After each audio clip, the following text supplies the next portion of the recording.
Swayam Prabha. Digital India. Educated India.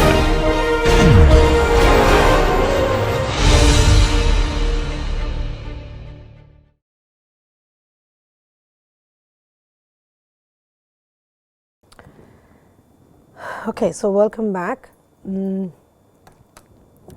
So we were looking at the self-similarity of the mean velocity profile of a turbulent flow, right?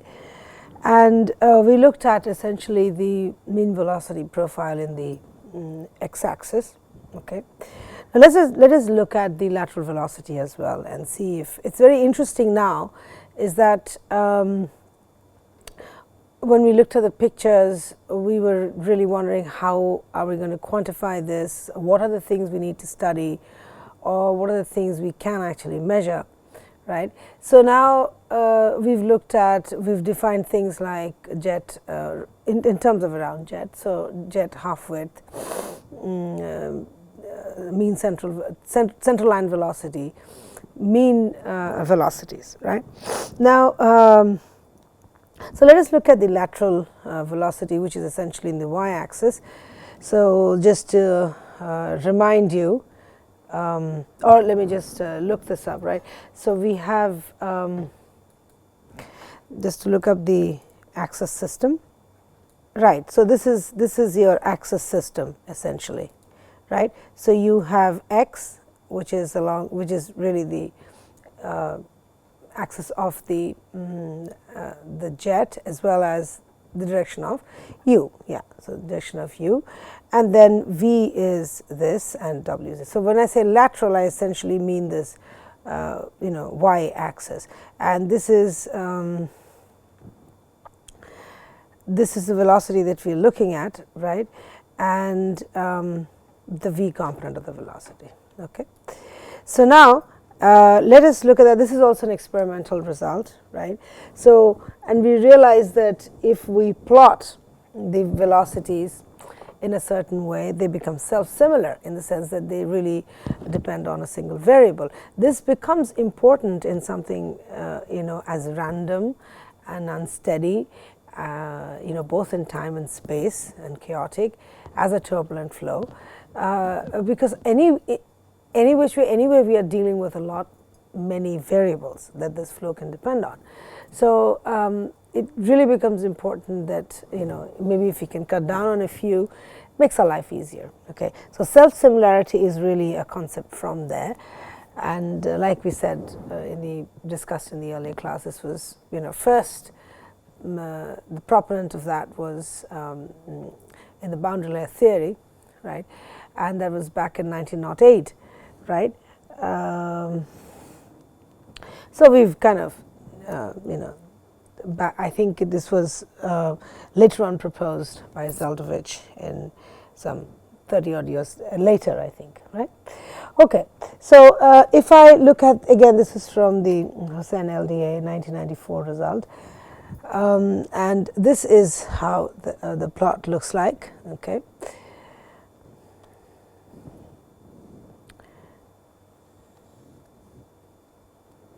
Okay, so this is essentially the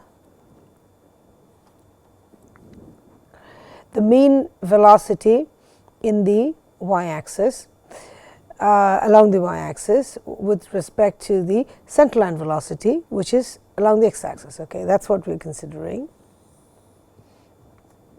This is zeta, right?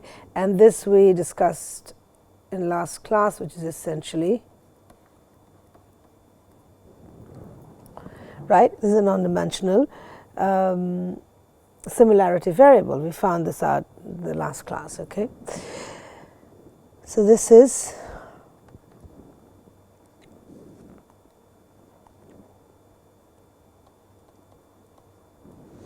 okay.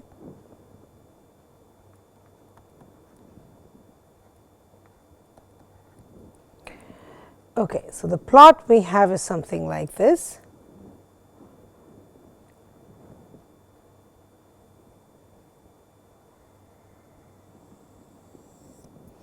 It's something like that.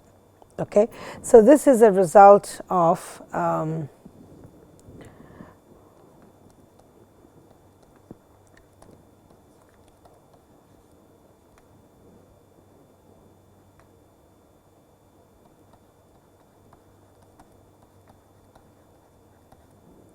These are experimental results. Okay, so this is what it looks like. Now let us see what does this mean, right? So now we plot this. We just take the velocities and we plot that, and now we're trying to make some inferences which seem to have some physical implications, which is quite interesting, like we were seeing last time as well, right? Now this is a very interesting thing. Now let us see. Okay, okay, maybe this is a part which is a little.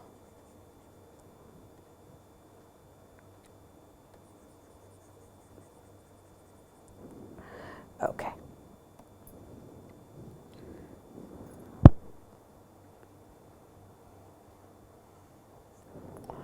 Actually, if I can do this a little better.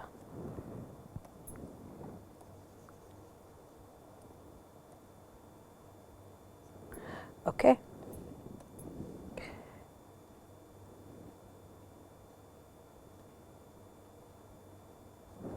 Okay, I think that I like that better. Okay, this you can look up the plot actually. Okay, so this is essentially the, now what do I see, right?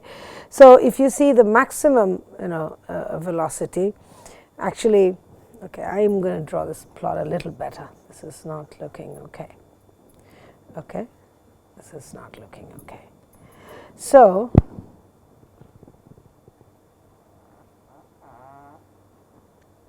yeah, I think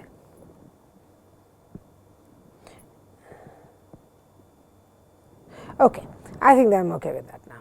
All right. Now the point is that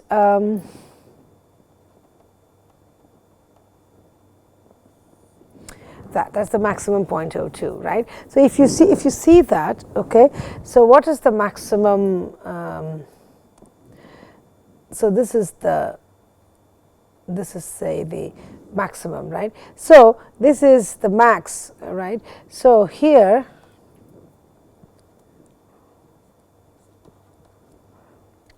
right, this max value is about say 0.02, right, which is essentially equal to what? This, right?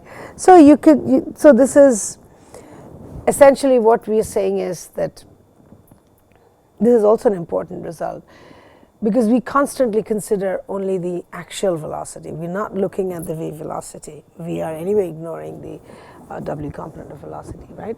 So I think it's important to figure out physically what that means, right? Physically what we're seeing is here v is,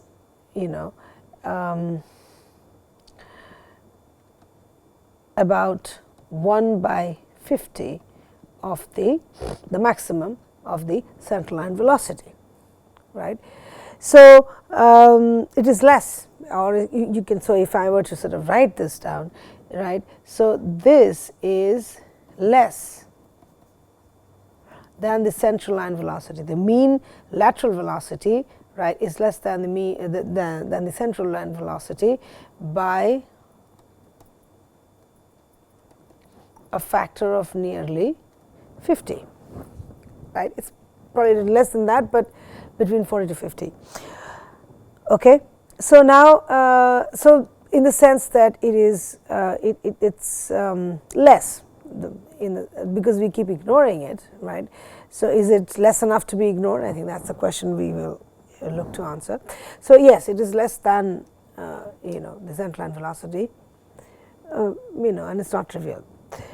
Now, what is interesting is that if you look at the v by v naught plot here, right, if you look at this, so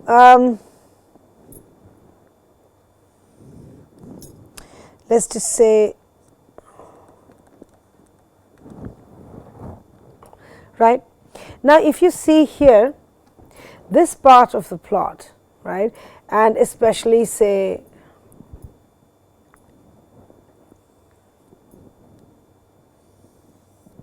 this, right, this is negative, right, here,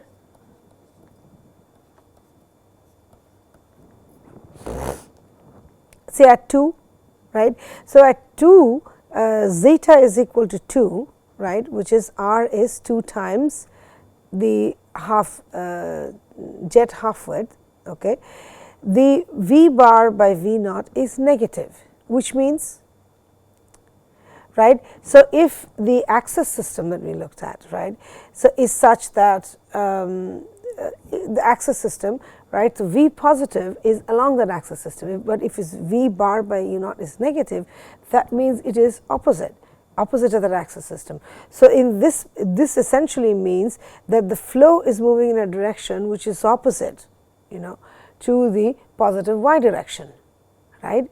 So, which means that if I were to sort of draw this, say like this, right, this is what we have been drawing so far. So, let us just say at some point, right, so at some point, so you will have this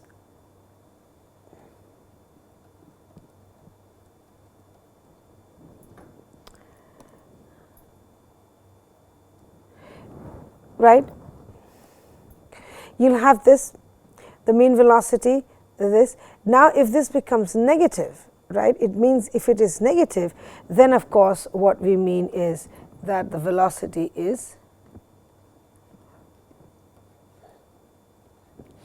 this, right, understandable. So, and x is of course coming out of the plane of the board, right. So, now, so essentially what we are saying is, and when you, so zeta is equal to 2, right. So, which essentially means that it becomes, at a point, right, and also at this, if you see here at the this location, say this location here, right. So, there is a positive value of the V, right, and then it reaches 0 and then it becomes negative, right. So, this is a point where we do not know what the, so the zeta is at this point, right.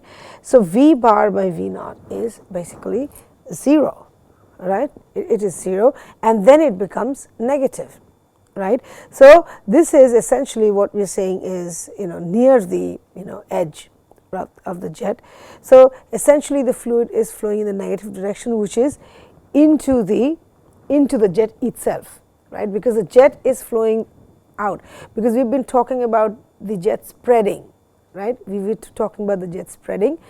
But if you see the V component of the velocity, right, what you see is that around the edge, right, around the edge, a little around that, right, the V component of velocity is actually negative, meaning that the flow is actually happening into the jet. So, this flow is actually happening into the jet right here, right, it is happening into the jet, and this is basically what this is called. So, what this means is that fluid is, well, yeah, flowing in the negative y direction, or I am going to, okay, fluid is flowing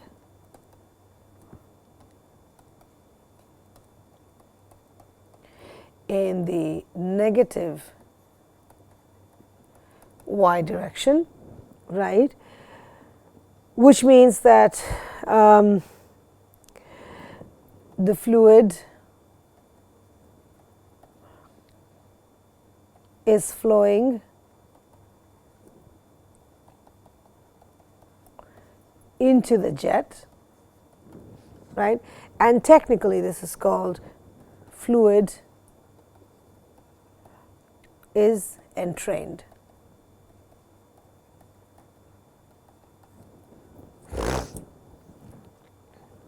Right, entrained, and essentially it is being transported across the surface, right. So, entrained, or which basically means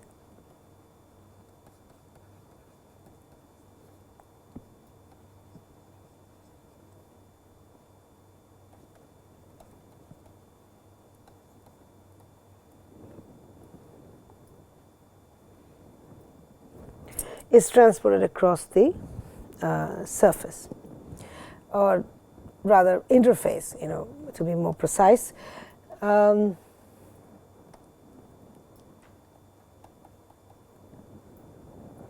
Yeah, so essentially fluid is, I would say, flowing into the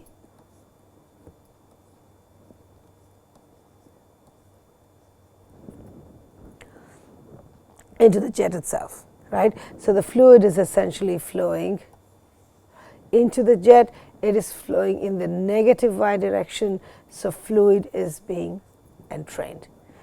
And all of these things, we have looked at pictures, right? What is interesting here is that there's so much back and forth between the math and the physical pictures and some geometry and then of course the analysis, right? And yeah, I think it's interesting to sort of wrap your head around all these things.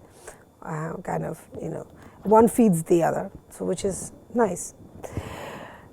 So essentially, we've been talking about flow moving, and then it is spreading, the centerline velocity decaying, so therefore the jet also decays. And now what we also see is that the negative, that there is also a lateral component of velocity which is actually entraining fluid. It is making fluid come into the jet itself. It is not very large in magnitude, so it is less than, as you've seen here, it is less than u naught by a factor of 50. But nevertheless, it is sort of trying to, it is a flow velocity which is sort of bringing the flow into the jet itself. Okay. So I think what is interesting is we started talking about this when we started looking at this. Now we just went ahead and looked at some plots which are essentially just calculations in a lab setup, and then when you look at it, you're actually also, when you look at the plot itself, so this understanding that fluid is being transported across the interface into the fluid, is being entrained, is flowing in the negative direction, is all from actually a physical experiment. And then you take a result out of that, you make the measurements, and then when you look at the measurements itself in a plot, you're actually making this physical revelation about the round jet. I find that very interesting, because typically what we will start out by saying that, look, this is my flow, then how would you write equations for it? Right? Is that here what we've done is we're actually calculating things in an experiment, plotting this result, and then when I look at that, I actually make these inferences which are actually talking about the physical the physical behavior of the jet. Okay. All right, so that's something. So we learned quite a few things, right, about the round jet now, right? So essentially what we learned is that the round jet, okay, when it leaves the exit, okay, around the exit, about 25 times the diameter of the exit, it's called the developmental length, and after that, right, the jet spreads and also decays, right? We're talking about the strength of the jet, it also decays. Right, and now we've looked at this and we see that there is also flow which is being entrained near the edges, edge of the, near the boundaries of the jet. Okay. All right, so now moving on to some more math, I guess, right? And let us see. So we've made measurements, some understanding, etc.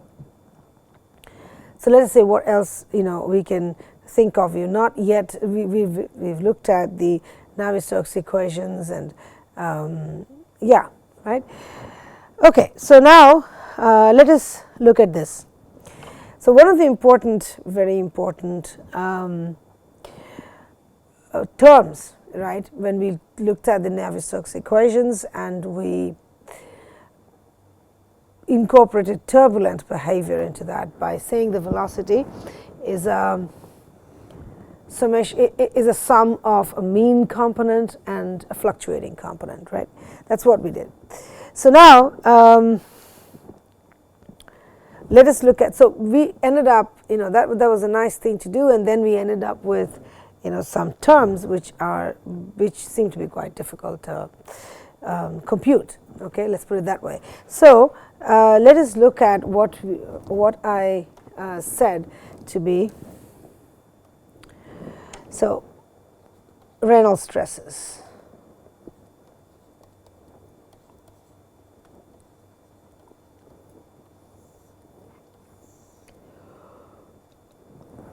Okay. Now, so the Reynolds stress is essentially this term.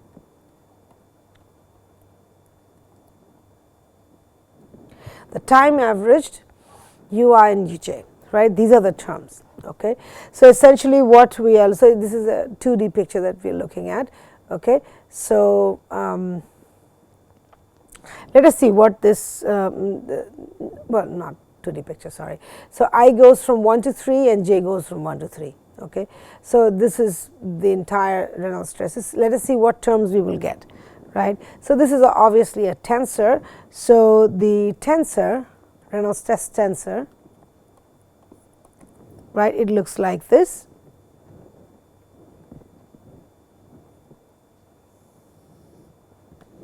Okay.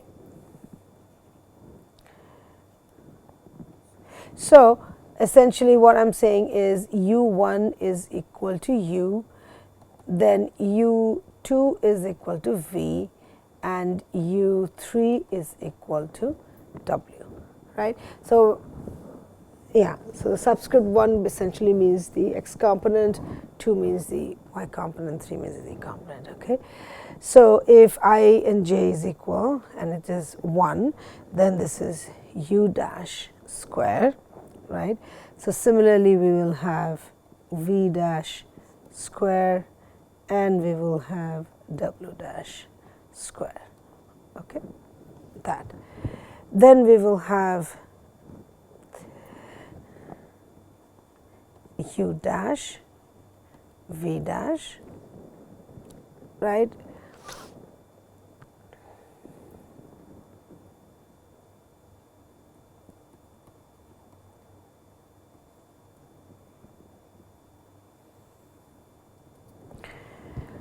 Okay.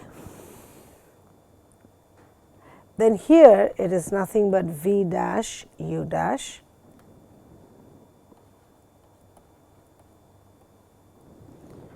right.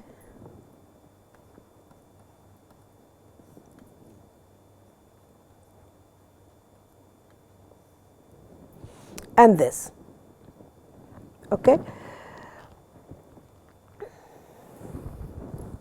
So definitely here we will rule out the w. So we are going to ignore that. Okay. So we are going to basically say ignore,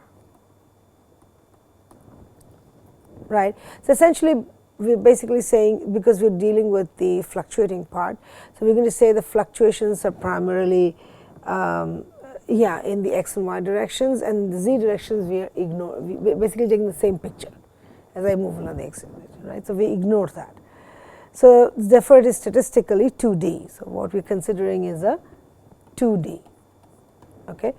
So therefore if I rule out the w dash, right. So if I rule that out, okay. So then this term is 0.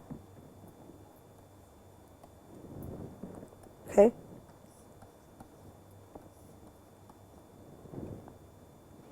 Okay. And we'll still have that. Okay. We'll see. Right. Okay. Now,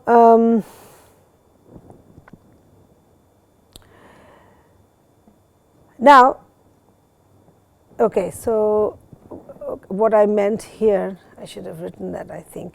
So yeah, this is fine what I've written here, but what I meant is this.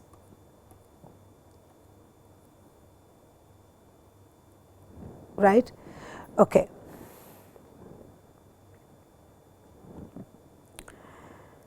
Okay. So now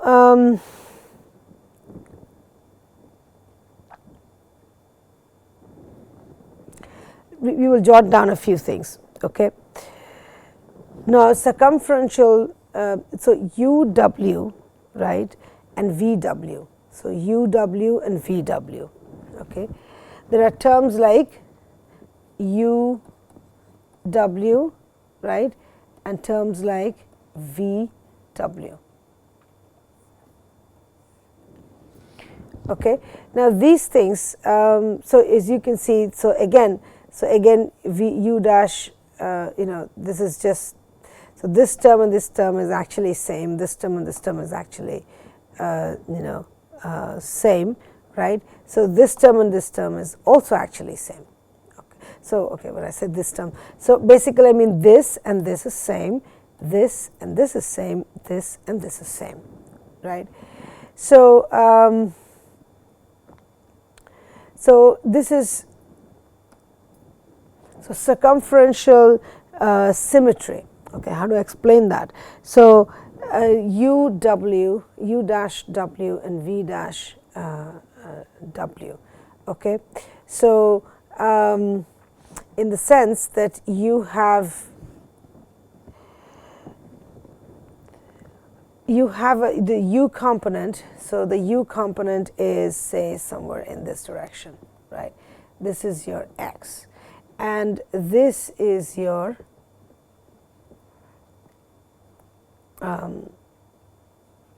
Z component, right? This is your Z axis, right? Okay, and you have your, say, U in this direction, this fluctuating part, and you have W in this part. You have W in this part. Okay, so now what we're basically saying that if I take, because this is a round jet, because it is a round jet, right? So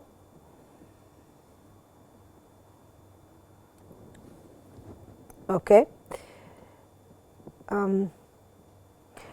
So yeah, I could have drawn this a little better. So essentially what we are saying is that across this one, right? Okay, so one half is here and the other half is here. Okay, in this round, in this round jet, and they kind of mutually cancel each other because they will be symmetric, but in different directions. I don't know if I'm able to explain that right. Okay, so essentially what I'm trying to say is, this is the exit, right? Let's just say this, right? And you have this is your X, right? And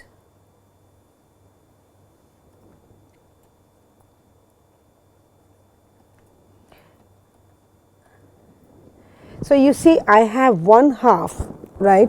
So, and also, right, and this is your negative X. So essentially what I'm saying is we take sort of one half of this, right, on one side, right, where we will have, say, U dash.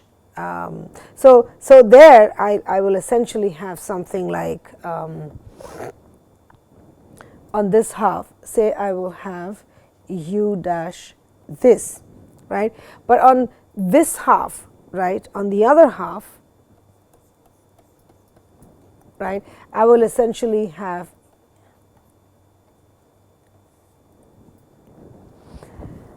right a negative one. So this is along basically Z axis. So therefore, if I take the mean of that, it will get cancelled. So this I'm basically saying there is circumferential. So within this, because it's a round jet, so therefore this is like we're taking into account of a symmetry. Okay. So similarly, if I have V dash and W dash, so in that case is nothing but, so actually I should just sort of erase this part, let's just erase this part. Okay.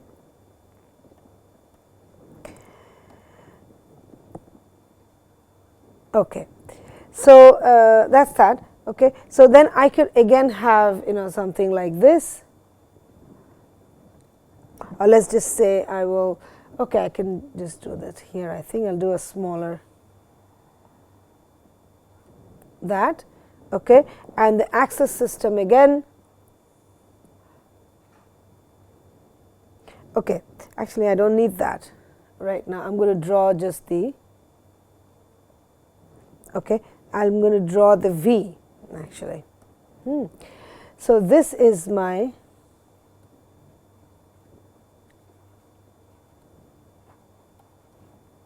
right, and then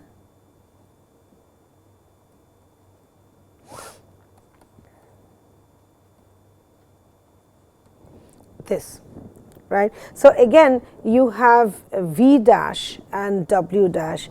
So, then I have 1/2 like that.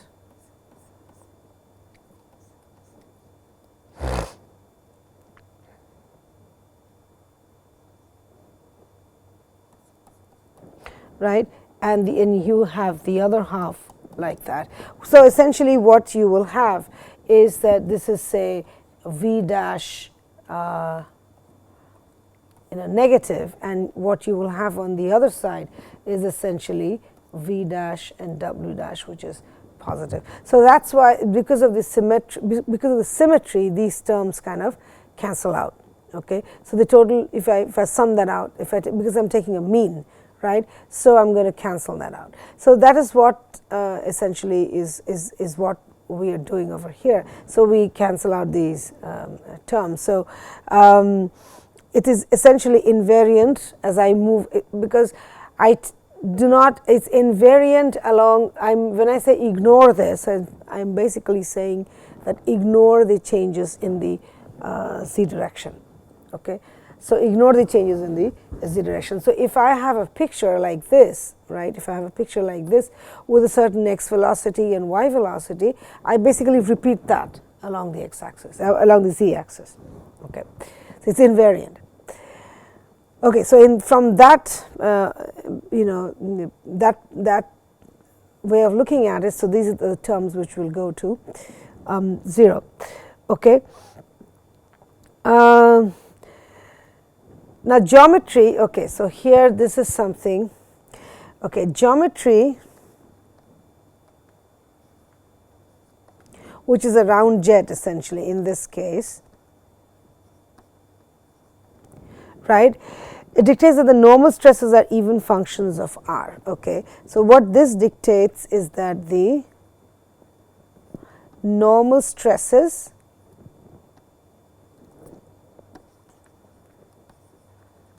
are even functions of R. Okay.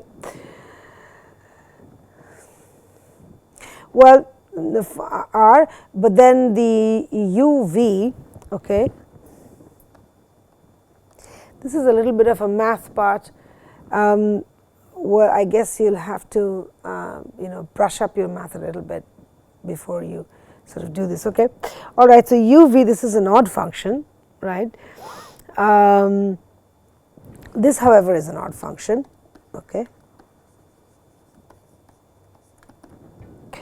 And at R is equal to 0, of course, at R is equal to 0, what do you think? At R is equal to 0, right.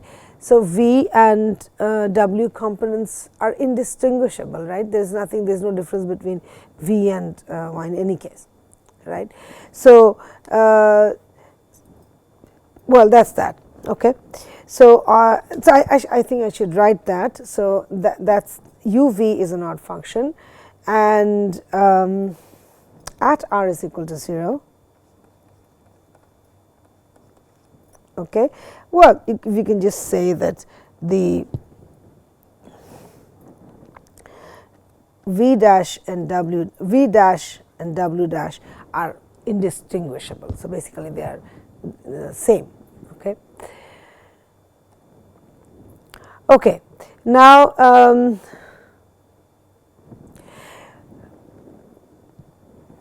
which is, well, I mean, The point is that if that is so, right, the reason we did not take out this term w dash square, right, because we said it is indistinguishable, then how is it different, etc., etc. But the point is that when r is 0, these two are anyway indistinguishable, which essentially means that this is equal to this. V dash square is actually equal to w dash square. Okay. So, therefore, we could not take out this, even though we have similarity, symmetry, and along the z axis there is nothing changing, but still we did not take this value out, whereas these are values that we were taking out, right. So, that is because at r is equal to z, these two are not any different, and then this, if you square them up, then these two become same. So, then this term is not indistinguishable. Okay. All right. So, we have that. So okay, let me, sorry to go back, I will just go back once and just write here. So, therefore, so this essentially means that v dash square, right, is equal to w dash square. Okay. Okay. All right. Now we will basically do this. Okay. Now, RMS of the axial velocity, root mean square velocity, right, axial velocity on the central line.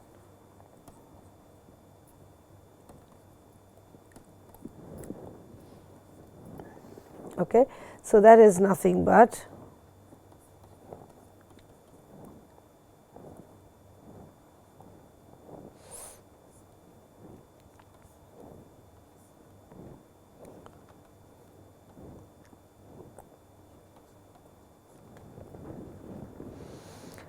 okay.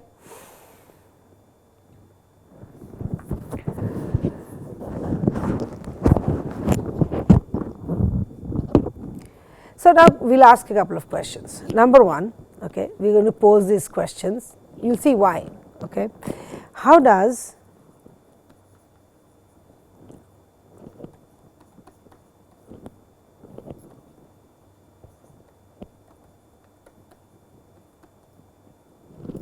with x, okay, or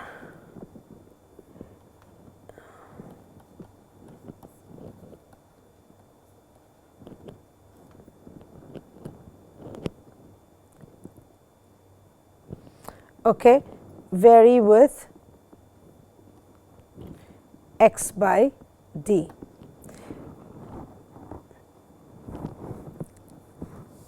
Right.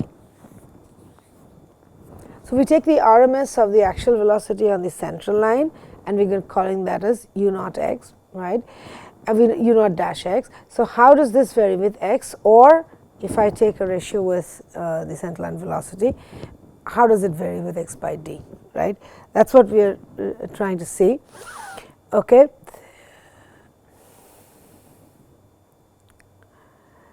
So, what is interesting is,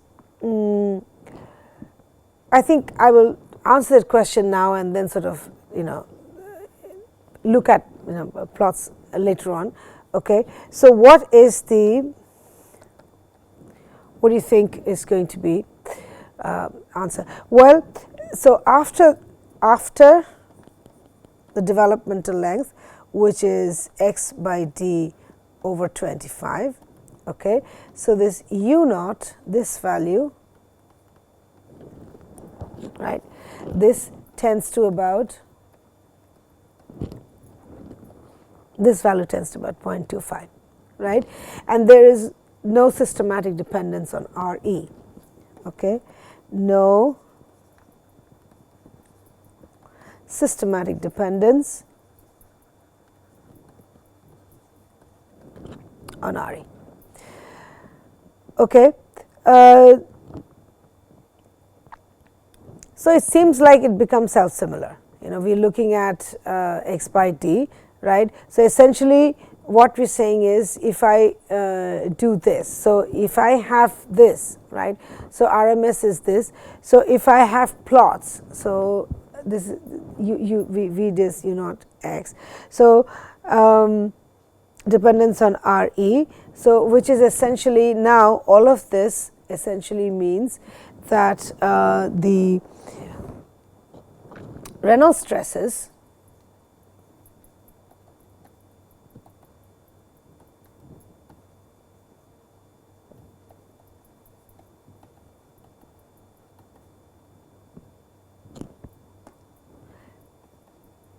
becomes self-similar. Okay. So, essentially if I were to do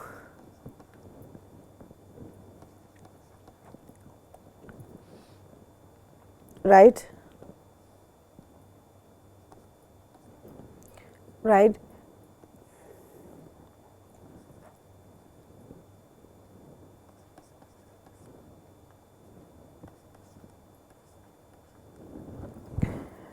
okay, and we plot this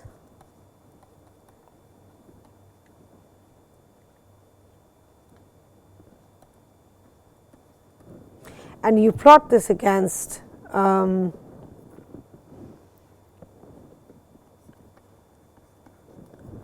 R half, right, or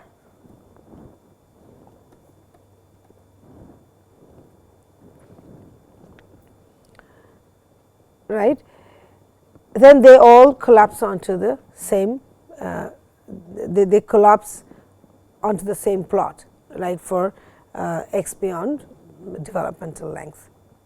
Okay. So, essentially if I plot this, this, right, against this or this, they collapse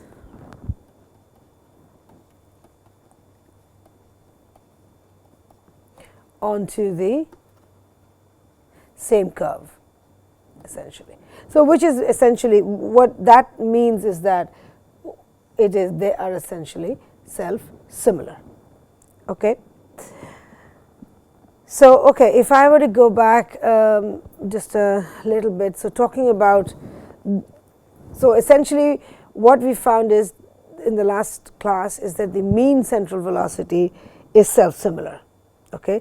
And now we see that the Reynolds stresses themselves are also, so we took a 3D space etc., and statistically 2D velocity profile, and they also become they are also self similar. The Reynolds stresses are also they are also self similar, right, and there is no systematic dependence on RE, and something like if you take the RMS, okay, of the actual velocity on the central line, right, that value is about 1 by 4. So, or say the velocity u naught dash is about 1/4 that of the central velocity. Okay. Or basically the RMS of the actual velocity in the central line is actually about 0.25 times the central velocity. Okay. So, now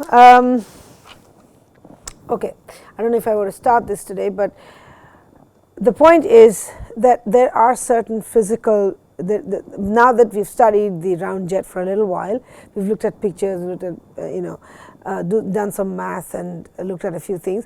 Now, see, this just irrespective of what we are trying to understand, if we can avoid solving if you can do this in an easier way, it will make our lives a little more easier, then why not, So, from that context, now the idea is that the round jet has several physical features, right. It so happens that if I were to jot down those physical features, you could easily say you are talking about a boundary layer, right. So, unless and until I tell you that this is I am actually talking about a round jet, you would actually think that these physical features actually also exist in a boundary layer. So, then the question is that if that is so, if the physical features are so, so the computer code is not going to know whether you are talking about a boundary layer or you are talking about round free jet. Then what's wrong if I use the same equations that are in boundary layers rather than the full Navier-Stokes equations, which for turbulent flows. Okay, so that is essentially the objective, and so in that context, let me write down a few salient points about what makes us do that. Okay, so that's what we will sort of do that. Okay, so I'm going to say these are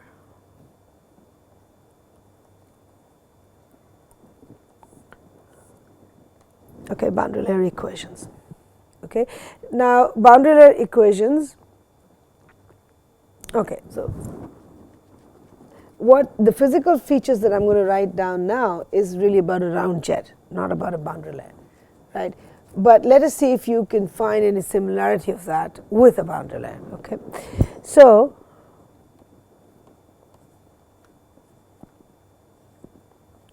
in a turbulent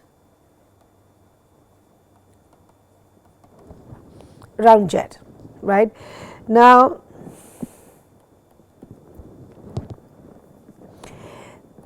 there is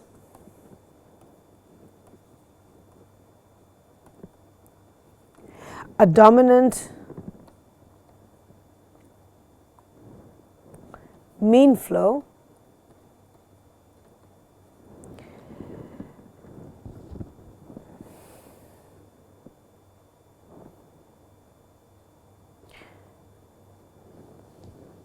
axially. What else can I write? So there's a dominant mean flow in the axially, that which is essentially x-axis. Yeah, axial direction basically, which is the x-axis. So it depends. I mean, how you arrange your axis system, it's fine. But what we had done is we had the x-axis going along the axis of the jet, right? So there is a dominant mean flow actually. Okay, the mean lateral velocity is literally very small, right? The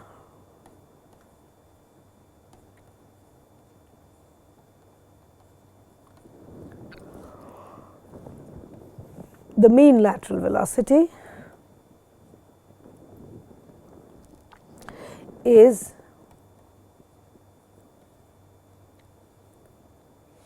very small, right? So we have written that down.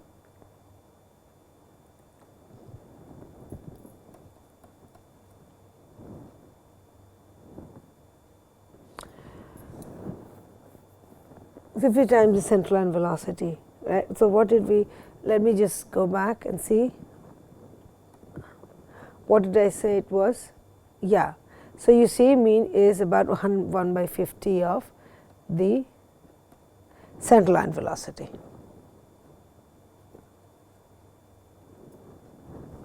right? It is very small. Okay.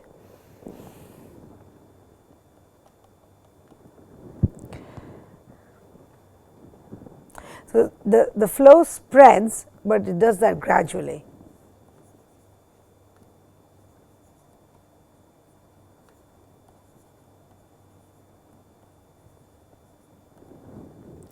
Right, where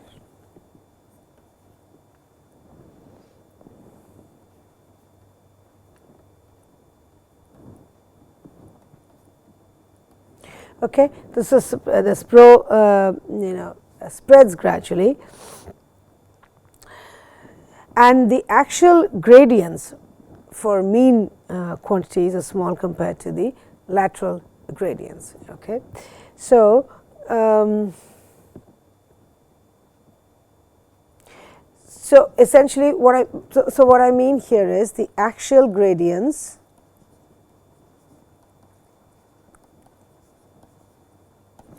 of the mean quantities, mean of the mean quantities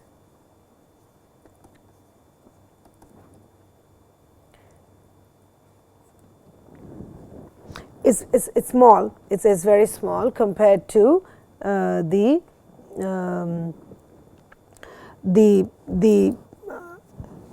lateral gradients. Okay.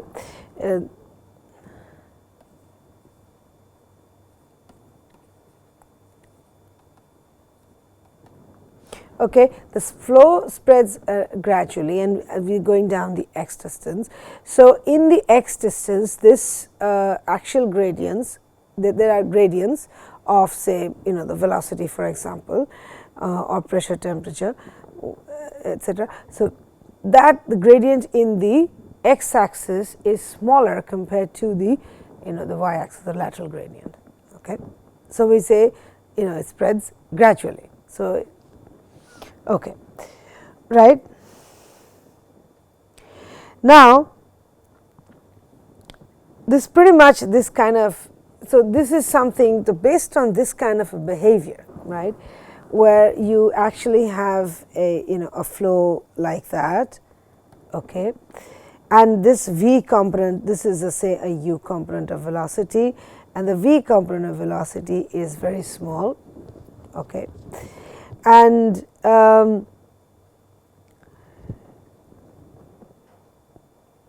the actual, so essentially the gradient, okay, of velocity in this direction, for the boundary layer is essentially in this direction is smaller compared to the velocity, the gradients of the quantities in the x axis, right.